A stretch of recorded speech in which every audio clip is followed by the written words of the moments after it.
सर्व शास्त्र ज्ञाता श्री सूत जी बोले, हे वैष्णव में पूछे, आप सबने प्राणियों के हित की बात पूछी है। अब मैं उस श्रेष्ठ व्रत को आप लोगों से कहूंगा जिस व्रत को नारद जी ने लक्ष्मी नारायण से पूछा था और लक्ष्मीपति ने मुनि श्रेष्ठ नारद जी से कहा था, जो ध्यान से सुनो।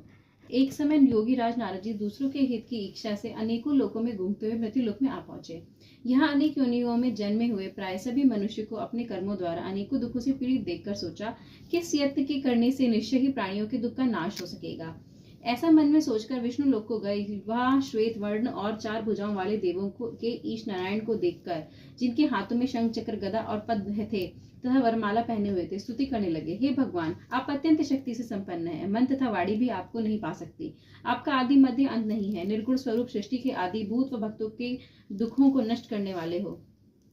आपको नमस्कार है। नारद जी को इस प्रकार की स्तुति करके सुनकर विष्णु भगवान बोले, हे मुनि श्रेष्ठ, आपके मन में क्या है? आपका किस काम के लिए आगमन हुआ है? निसंकोच कहो। तब नारद मुनि बोले, मृत्यु लोक से सब मनुष्य जो अनेक योनियों में पैदा हुए हैं, अपने अपने कर्मों के द्वारा अनेक प्रकार के दुखों से दुखी हो रहे हैं।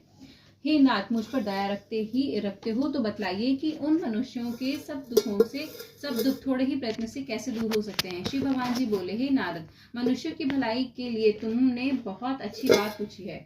जिस काम के करने से मनुष्य मोह से छूट जाता है वह मैं कहता हूँ, सुनो। बहुत पुण्य देने वाला स्वर्ग तथा मृत्यु लोक दोनों में दुर्लभ एक उत्तम व्रत है। आज मैं प्रेम वश होकर तुमसे कहता हूँ, सत्यनारायण का यह व्रत अच्छी तरह विधि पूर्वक करके मनुष्य आयु पर्यंत यहाँ सुख भोगकर मरने पर मोक्ष को प्राप्त होता है। श्री भगवान के वचन सुनकर नारद मुनि बोले कि उस व्रत का फल क्या है, क्या विधान है और किसने इस व्रत को किया है और किस दिन यह व्रत करना चाहिए, विस्तार से कहिए। भगवान बोले, दुख शोक आदि को दूर करने वाला, धन धान्य को बढ़ाने वाला, सौभाग्य तथा संतान को देने वाला, यह व्रत सब स्थानों पर विजय करने वाला है। भक्ति संतान को देने वाला यह व्रत सब स्थानों पर विजय करने वाला है। भक्ति और श्रद्धा के साथ किसी भी दिन मनुष्य श्री सत्यनारायण भगवान की प्रातः काल के समय ब्राह्मणों बंधु बांधवों के साथ धन परायण होकर के पूजा करे। भक्ति भाव से नैवेद्य, केले का फल, घी, दूध और गेहूं का चूर्ण सवाया लेवे।